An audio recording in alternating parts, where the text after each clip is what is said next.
If you guys recall, the first Playboy Pinball from 1978, a classic by the way, then oh boy, get ready for a treat.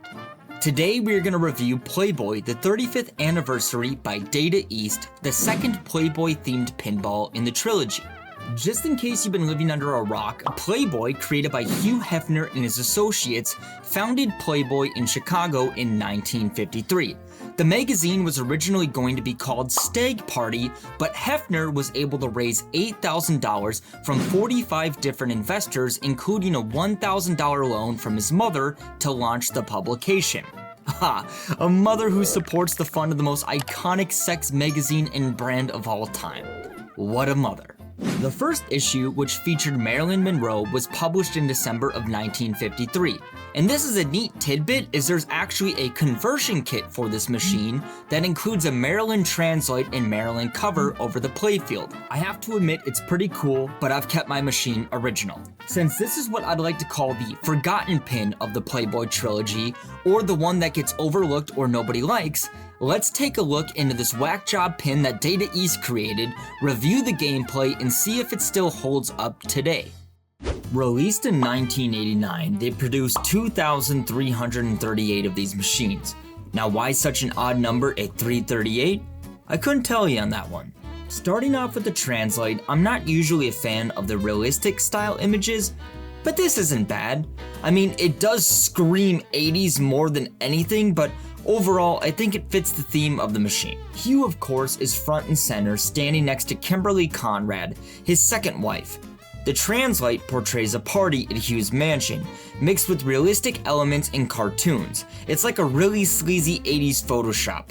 An iconic character can be seen at the grotto, Granny, who has made various appearances over the Playboy cartoons and even on the classic Bally Playboy Pinball as well. Moving towards the cabinet, this has grown to be one of my personal favorites. It's not as detailed as Freddy was, for example, but it has such a great color scheme and a simplistic design that just looks classic. It's not underdone, but it's not over the top either. My cabinet is a little rough, which I plan on repairing and painting soon. The playfield art is one of the better aspects about this whole game. It still has that hand-drawn feel while fitting the theme and showing off the various playmates across the board. You can even find another small Granny cartoon floating in a tube, a mini Hugh, and of course a giant depiction of his wife Kimberly right by the flippers.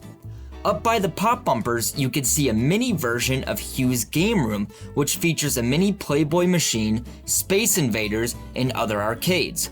This is actually based upon Hugh's game room inside of his mansion, and they did a pretty good job translating it into the artwork. And while playing, when the ball enters the pop bumpers, you can hear sound bits of old retro games, including my favorite, which is Pac-Man. I'm not sure if they actually have the license for this back in the day or if it was supposed to be a near ripoff, but you cannot tell me that this is not Pac-Man. Just take a listen.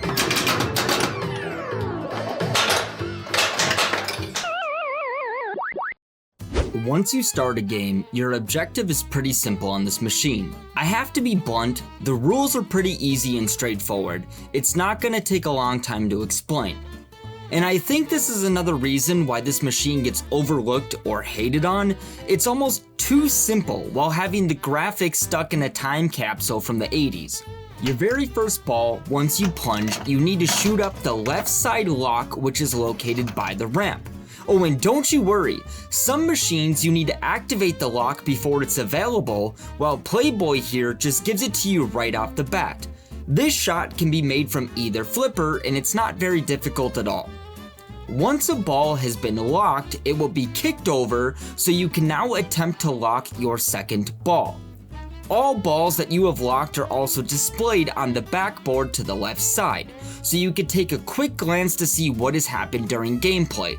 This is especially helpful during multiplayer play, so you can keep track of all of the locked balls and steal them from your opponent in any competition.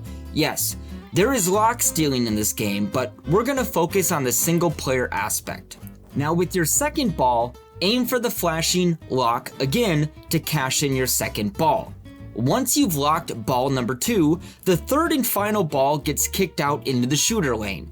Your goal with this third ball is to hit the ramp In this game, it doesn't matter which ramp you hit. Any will release the 2 balls you've locked prior, now entering you in a 3-ball multi-ball. When you need to hit the ramps, the machine will also indicate this with green flashing inserts underneath the ramps, telling you multi-ball is ready. Once you've entered multi-ball, now it's up to you to manage all the balls in play while still aiming for the ramps. As long as you don't drain, each ramp shot you complete during multi-ball will reward you a jackpot. And trust me, you'll know when you get a jackpot from the obnoxious callouts.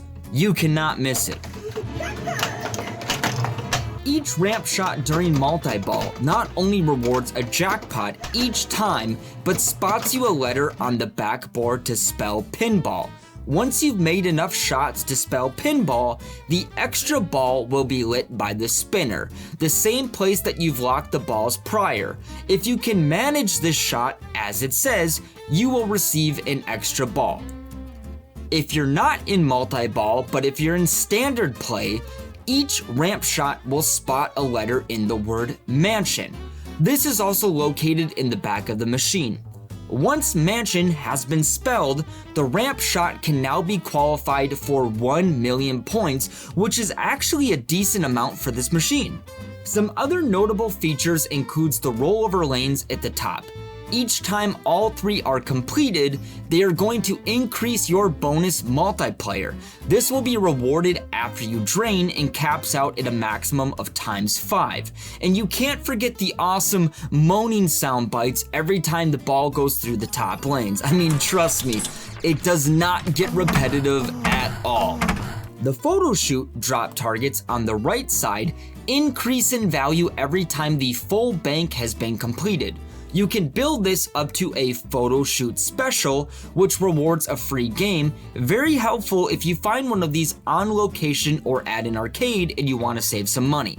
The animal targets located right in the middle of the playfield, once complete, increase your spinner's value for more points. Last but not least, the Playboy targets on the far left side, once completed, each increase the side inserts. These range from 10,000, 50,000, 100,000, holding your bonus over to the next ball, an extra ball, and 1 million points if you can complete the bank for the 6th time. And that's it. I wasn't joking. This machine is very simple and the rules aren't very deep or complex. The main takeaway really is to aim for your locks, get into multi-ball as fast as possible, and then hit the ramps over and over for a repeatable jackpot until the cows come home. And that's a wrap. If you find one of these bad boys on location or get a chance to play, pop in a few quarters and try it out for yourself.